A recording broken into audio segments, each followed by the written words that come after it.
Assalamualaikum, selamat malam Pak Ustadz. Waalaikumsalam, selamat malam, shalom.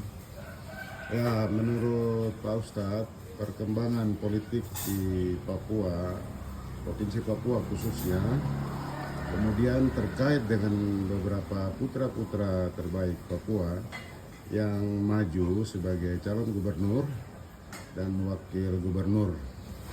Menurut Pak Ustadz, seperti apa?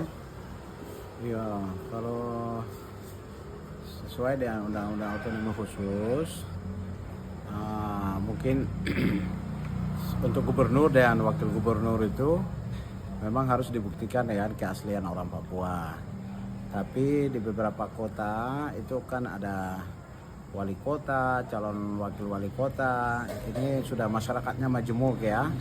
Jadi terlepas dari etnis, DNA, bagaimanapun juga mereka yang sudah kita ini sudah lama datang tinggal hidup, makan di tanah yang sama, sehingga itu ada hal-hal kearifan lokal itu harus diterjemahkan arahnya ke situ, sehingga ada penolakan beberapa saudara-saudara kita yang kebetulan itu bukan etnis Papua atau campuran. Hal-hal yang seperti ini sebenarnya bertentangan dengan kearifan lokal Papua itu sendiri. Padahal dalam sejarah membuktikan bahwa kearifan lokal itu bagaimana orang Papua menerima kehadiran saudara-saudara kita yang kemudian mereka ingin menjadi orang Papua, dan mungkin secara adat budaya, karena adat budaya itu terdiri dari 7 unsur ya, termasuk makanan, termasuk kebiasaan hidup dan sebagainya, bahwa mereka itu adalah orang Papua, sehingga mereka secara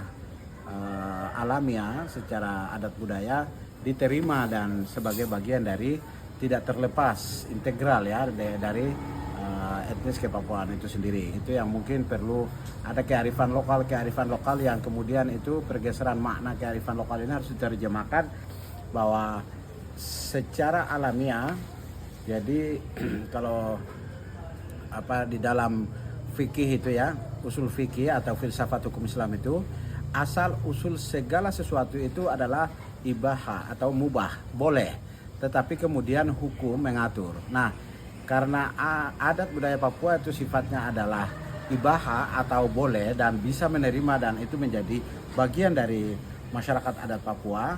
Nah, hukum inilah otonomi khusus kemudian mengatur. Nah, pengatur itu ada kearifan lokal, di mana kelompok pendatang yang baru itu mungkin yang dimaksud dalam Undang-Undang Otonomi Khusus, supaya memberikan ruang kepada orang asli Papua, tetapi saudara-saudara kita yang sudah beranak pinak dan beranak cucu di Papua itu sebagai bagian integral, sebagai bagian dari orang Papua yang harus diterima dalam saya dengar Ibu Yani ditolak, itu sebenarnya sudah salah kaprah.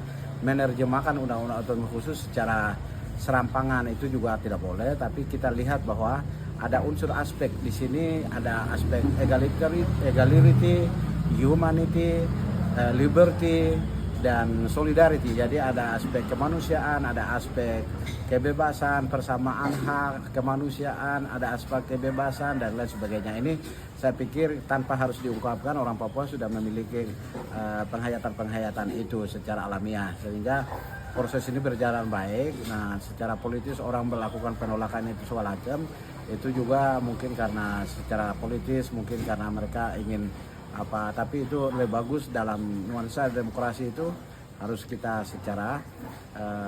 secara demokratis menerima perbedaan, itu sesuatu yang alamiah. Naturallah.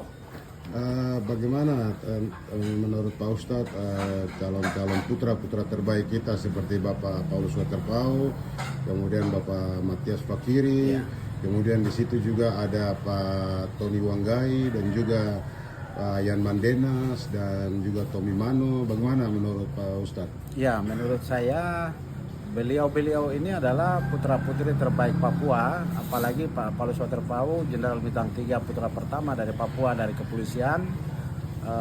Pak Matius Fakiri, beliau seorang mualaf, seorang muslim Papua, orang asli pertama yang juga adalah jenderal. Jadi saya mengapresiasi kedua tokoh ini untuk kemudian bisa memimpin Papua, karena dengan begitu latar belakang militer ini bisa menjaga teritorial keutuhan negara kesatuan Republik Indonesia, dan mereka tahu tentang bagaimana untuk bisa menyapa masyarakat Papua dengan hati. Saya lihat ada faktor-faktor keberhasilan yang itu dilaksanakan oleh Pak PJ Gubernur Pak Papua Pegunungan macam Pak Dr. Felix Wanggai. Nah, hal-hal ini saya lihat sosok itu juga akan bisa diharapkan muncul dari Pak Matius Fakhiri dan Pak Paulus Waterpauw. Persoalan apakah siapa yang berpeluang, saya pikir sama-sama punya peluang, hanya tinggal bagaimana memenuhi, orang bilang itu syarat ya. Syarat bisa jadi tidaknya itu satu, rekomendasi partai politik. Yang kedua, pasangan yang dipilih sehingga itu dapat mewakili wilayah adat, karena Papua Induk ini kotanya sudah majemuk, tetapi kita berdiri di atas wilayah adat yaitu Tabi dan wilayah adat Saireri, sehingga bisa Pak Paulus Waterpauw misalnya menggandeng putra salah satu dari Saireri, Pak Dr. Tony Wanggai dari NU misalnya. Nah, kemudian Pak Matius Fakhiri juga demikian, ada salah satu putra terbaik juga misalnya akan menggandeng misalnya untuk maju misalnya dari Pak Tommy Mano. Itu akan menjadi proses yang lebih baik untuk proses, katakanlah semacam proses politik education, yaitu politik bagaimana pendidikan politik ke depan itu secara sehat, secara kompetitif, dan itu secara berkeadilan untuk menciptakan Papua yang lebih baik.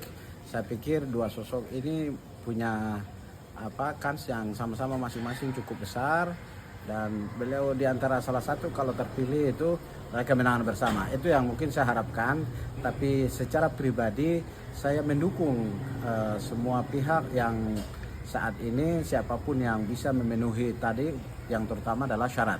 Kalau dialah mungkin yang lolos dari proses verifikasi atau syarat sebagai calon gubernur, kita sama-sama akan mendukung itu untuk Papua yang lebih baik, lebih maju, lebih majemuk, dan bisa lebih sejahtera. Itu saja, terima kasih. Baik, terima kasih Bapak Ustadz Ismail Aso untuk wawancaranya di malam hari ini. Terima kasih. Mungkin kesan-kesan terakhir. Kesan terakhir saya jujur ya sangat mengapresiasi ya dua jenderal ini, dan itu harapan kita rakyat Papua khususnya karena ini provinsi induk, sehingga kedua sosok ini saya mengapresiasi. Mudah-mudahan di antara salah satu itu bisa memimpin Papua ke depan untuk membawa kita ke hal yang lebih baik, lebih adil, lebih merata. Karena banyak sekali masyarakat Papua ini udah otonomi khusus, tapi masyarakat Papua ini sangat miskin.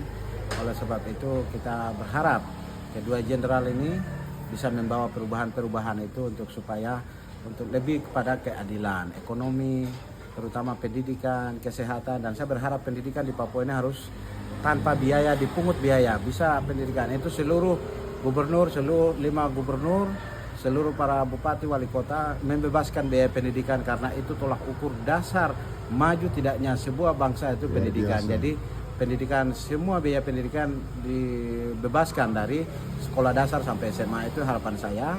Yang kedua untuk kesehatan, bagaimanapun juga kesehatan ini rakyat Papua ini seperti macam peredaran miras yang begitu bebas, ini harus dibatasi. Terus yang ketiga, pembangunan tidak akan berjalan baik, karena itu pemimpin Papua kelak itu harus latar belakangnya militer. Itu harapan saya. Karena apa? Karena kalau kita orang sipil ini, daerah ini selalu tidak aman. Pembangunan itu tidak akan bisa dibangun tanpa ada keamanan, kenyamanan. Jadi harus aman dulu, baru kemudian pembangunan bisa berjalan. Itu saja. Terima kasih. Baik, terima kasih Pak Ustadz Ismail Aso. Terima kasih. Selamat malam. Selamat malam.